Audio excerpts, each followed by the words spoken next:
Click, click. Yes, I want more problems. Probably not. What if I told you that there's a really simple, effective way to get rid of all your problems and create a life that is more filled with joy and happiness and fulfillment?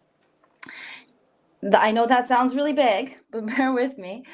If you want that, if that sounds at all piques your curiosity or enticing to you, then stick with me.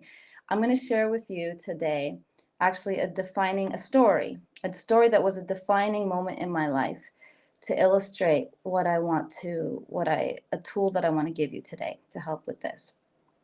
But first of all, for those of you who don't know me, my name is Viv, and I'm a deep life satisfaction and happiness strategist. And this is day 2 of my live series, Live for Life Satisfaction. So, welcome.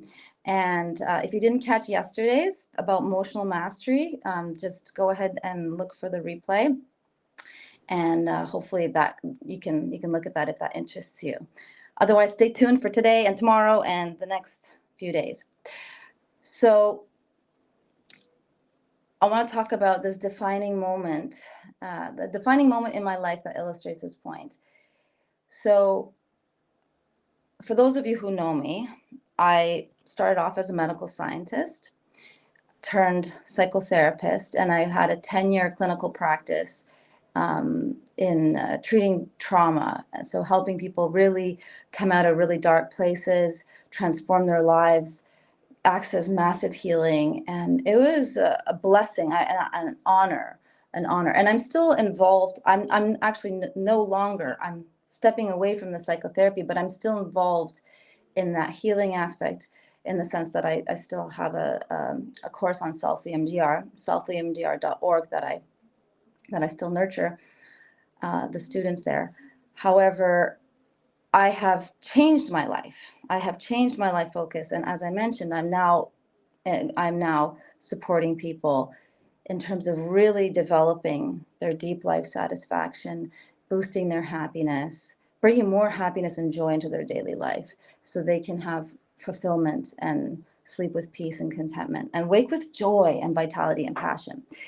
But how did I get here? So this is what I want to talk about, because as you can imagine, when I was a psychotherapist, I loved my work. I still technically am a registered psychotherapist, but when I was working with my clients, I loved I loved working with them. They're beautiful people. I loved the transformations, and we were going into really dark and deep places, and that wasn't easy for them or for me because I really care, I really love them. And when you see someone you love suffering and crying and telling you about their hardest moments, like, as a human, like, it hurts. And I did feel good in the same time, because I knew that we're gonna fix this, we're gonna help this, we're gonna heal this, right? We got this. So there was that silver lining. But the defining moment, or it was the realization, and then a defining moment came when I was pregnant. So about 4 years ago, with my son, um, and I was working with my clients as usual. And I did not shy away from taking on clients with the most tragic stories. So because of the kind of change that we were able to achieve, and it was just so gratifying. So in any case, so I'm there, in session with my clients, and offering service, being there for them, helping them through their transition. And of course, we're going into, like, so I'm an EMDR therapist. That's what I did. So that's dealing with very deep trauma. And in witnessing the pain and everything, and I'm, big belly pregnant, my baby, he started objecting to these sessions. When things would come up, he started moving and shaking and kicking, and it was really painful. And that was like a wake up call for me, because at first it was out of love and concern for my unborn baby. I was like, whoa, I can feel the turmoil. Like, he is stressed. Dude is too young for this info, right? And so I'm like, oh, his little baby ears, they're just developing and he's hearing trauma. Oh no, But of course, I mean, I'm experiencing the stress and the stress hormones, and my feelings are being chemically transmitted to him, right? So this made me think, well, if my beautiful, intelligent child, this my gift, is telling me, whoa, what you're experiencing is so crazy, man. I can't handle it. What is the impact this is having on my health, long term, my well-being, you know? And that started a line of thinking, right? It started a line of thinking because, I was doing what I was doing because I was effective at it, and it was meaningful, and there was transformation, and I love helping people. I love bringing them to a better place, helping them come to a better place. And I realized that, so because you sort of become the 5 people you hang out with, there's a saying. Now, there's debate whether that's true or not. Some people don't agree with that. But what is true is that your brain is neuroplastic, right? So it changes with your experience. It forms different patterns, and it rehearses connections and patterns. And that's one of the ways I got like super, super empathetic, because so a little too empathetic at times, crying in commercials and stuff like that. But it's because I was practicing this skill of empathy. And at the same time, what was my focus? My focus was on trauma.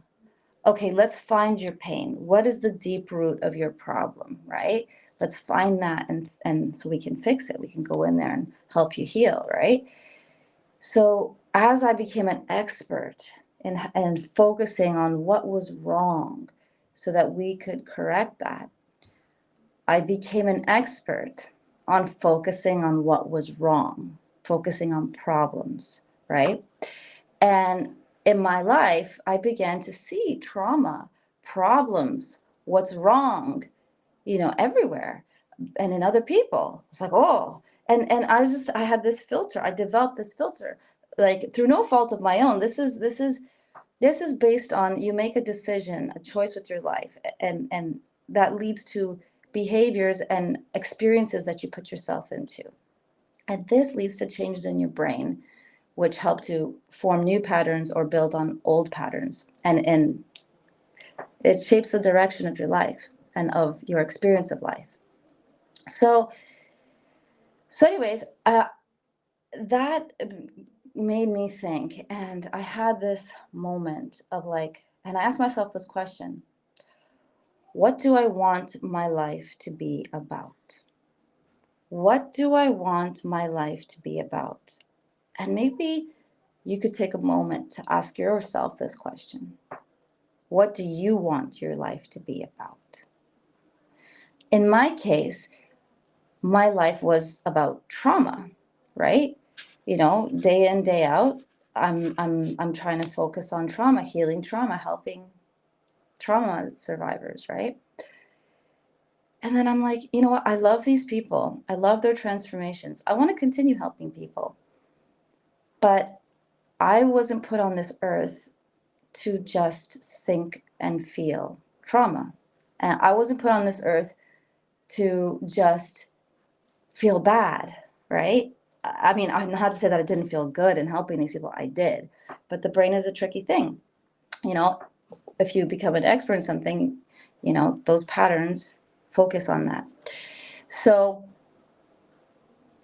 I said, wait a second, no, that's not what I want in my life. I want to help people, yes. But what I really want, what I've always wanted, is to be happy.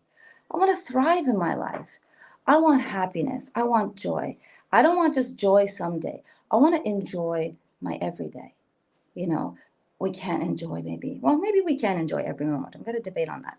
But it's difficult to always perhaps feel joy. I mean, there are certainly sad moments, losing someone, tragedy, you know, but and there's moments when we're challenged emotionally too, right? That's okay. We're human beings, human animals, whatever you want to call it. It's normal, it's healthy. However, you got to think about what do you want in life, right? And how do you want to feel, you know? And so I want, as I mentioned, to feel more of this enjoyment in my daily life, to feel more of this, the happiness and the vitality, the energy, because you know what, our emotions are really linked to our energy, by the way. Like if you just get the best news of your life, like your dream job or winning the lottery, or getting a writing a best-selling book, and like getting that contract, or winning an award, or whatever, like getting pregnant, you know, whatever it is that just, wow, I can't believe it, this is so fantastic. Like, even if you have a broken leg or you have a cold or whatever, like you magically get that energy to almost jump for joy, or jump for joy, depending on if your leg is broken or not. So versus if you are, if you're feeling well, you're healthy, but you get some bad news, right? Boom. It's really easy to get all the symptoms of depression and get really depressed, right? So, in that decision, so basically, I'd made a decision. That was the defining moment. All of this led up to me making a decision. No, this is what I want my life to be about. And from that decision, I began to focus on that. And that's why I made my whole life about that, which is also how my career evolved to becoming, a deep life satisfaction and happiness strategist, because it's become my life, helping people thrive. And so what I want to say with that is that we have the power of choice, okay? The power of choice to decide how we want to live our lives. And okay, I'm going to admit sometimes that's not an easy choice. But what we can always decide in the moment is what you want to focus on, right? So a really good way to simplify this is, do I want to focus on what's wrong in my life? Do I want to focus on the problems? Or do I want to focus on what's right? Do I want to focus on what's good? And just shifting that pattern, right? And this is the tool, by the way. The tool is the decision. It's really simple, okay? It is a decision. I'm not going to swear here because I don't want to get like blacklisted or whatever, but I would if I could. But it is an effing decision, okay? That it starts with a decision, right? What do I want my life to be about? What do I want to focus on, right? And then comes the tools and the training on how do I do that. And I'm going to give you more tools in a moment, but it starts with a decision of what do I want to do, right? To focus on. And I'll give you a few examples. So, for example, in your relationship, this is a classic, right? Whether it's your marriage or partnership or whatever, sometimes you can get in a rut and you can focus on what's wrong with your partner. And you're like, yeah, he or she didn't do this or that, or they did that again, right? So you're focusing on what's wrong. Now, can you imagine what would happen if you could change that and start to recognize their contributions and the things that they do right? How that could transform your feelings, their feelings, and the relationship. This can be applied to any relationship, any connection. Looking for what's right, looking what you can appreciate. Life, what can you be grateful for, right? And this also leads to, so this is basically a shift in mindset, shifting to focus on what's right. And one of the things that I believe, so we talked about how can we get rid of, if you had a magic wand, okay, and to get rid of your problems, like, wouldn't that be nice? But you can, by reframing your problems as opportunities for growth. And depending on what stage you are right now, or what mood you are right now, what stage you are right now, that might sound like crap or too simple to be effective, or actually a wise thing to do. So I adopted years ago an attitude, a belief that life is happening for me. So if life is happening for me, when this crap happens, that I'm like, what the is this crap, right? I'm like, oh, wait a second, life is happening for me. So it's not a problem. This is an opportunity. This challenge is really an opportunity for me to grow and develop a skill or a capacity that I didn't have before, that will free me from the pain of that trigger and give me the reward of emotional happiness, like of emotional freedom, which is amazing. So they're shifting your mindset by making a choice. So you make a choice, and then you just follow through with that choice. Now, it might not be easy at first. So this is where you got to give yourself grace and not beat yourself up.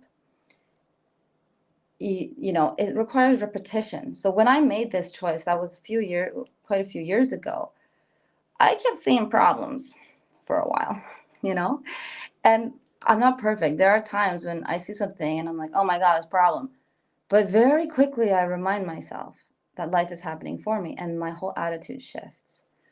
And most of the time, I don't feel like it's a problem. Most of the time, like, things will happen that I used to get really upset about or think they were problems, like even like a parking ticket or something like that.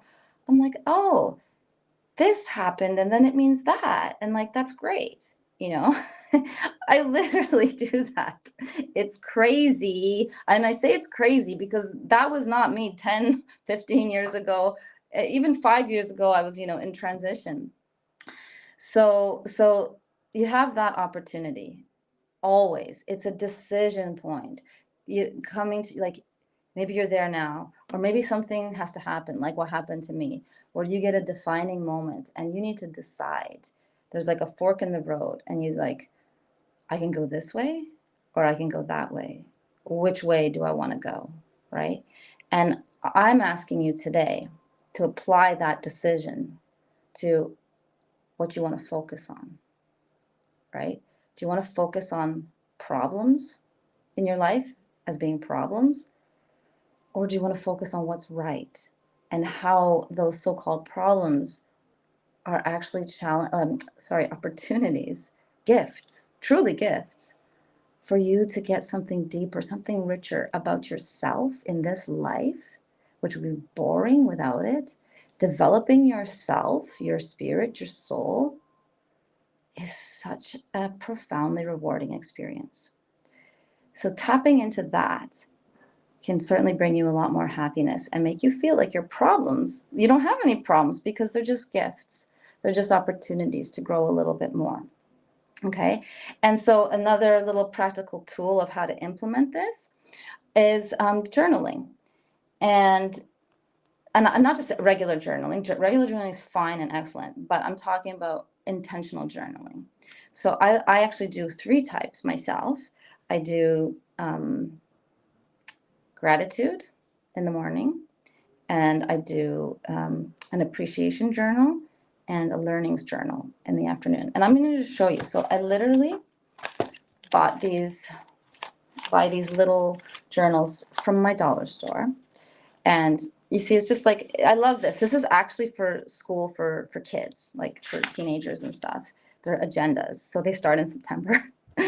But anyways, so I love it because it's just 1 page per day, one little page. So it's not overwhelming. And I try to fill the page because I feel like that's going to make me happier. But what it does is it really sets the intention of what I want to focus on. So in the morning, I do my gratitude, like, what I'm grateful for. Like, yes, I'm alive again today.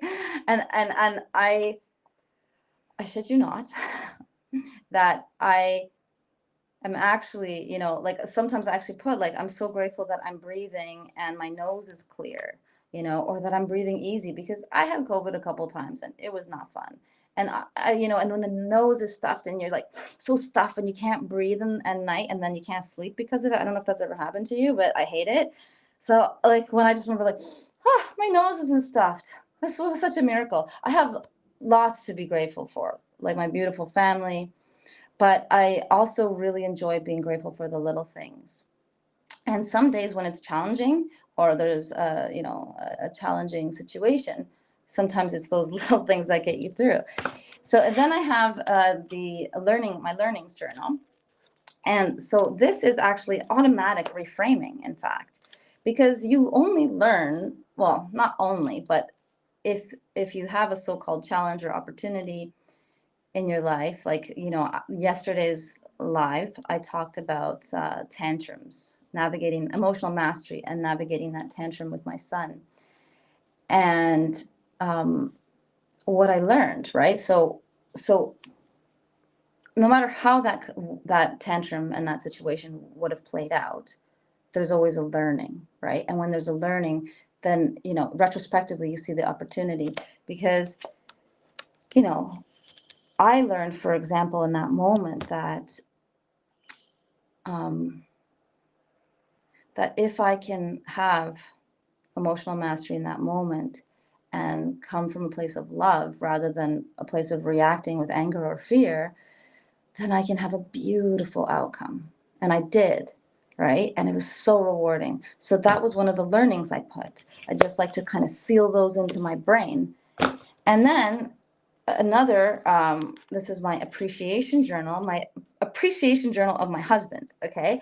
And I like to do this to just improve our life, our relationship and everything, because we have a toddler. Life can be very trying, and so focusing on what's right is really a gift. And this my little triple journal practice, it only takes about 3 minutes in the morning and about 6 minutes in the evening, and it makes a world of difference in terms of shifting your focus and that intentionality, right? So I invite you, if you're struggling with this, to try that, to just go to the dollar store and buy yourself a little agenda, a little school agenda, or whatever, and pick whatever one works for you, or all three, and pick the person you want to appreciate. It could be also your parents, or a child, especially someone you're having a challenge with or difficulty with, um, would be really a bonus. Oops. Um, yeah. So I'm going to ask you that if you like today's session, right? Please like it, share it, follow me. You can also follow it or watch the replays on my YouTube channel. That's Viv PhD on YouTube. And if you know someone who could benefit, go ahead and send it along. I'd also love to hear from you. I'd love to hear your experience of a defining moment in your life when you had to make a choice. And if you have made a similar choice in terms of choosing something for your life that will bring more joy, more happiness, more fulfillment, more of what I think we were all meant for, more of what you were meant for, I was meant for, right? So bless you. Thank you for sticking with me today. I hope to see you guys again tomorrow, and be well.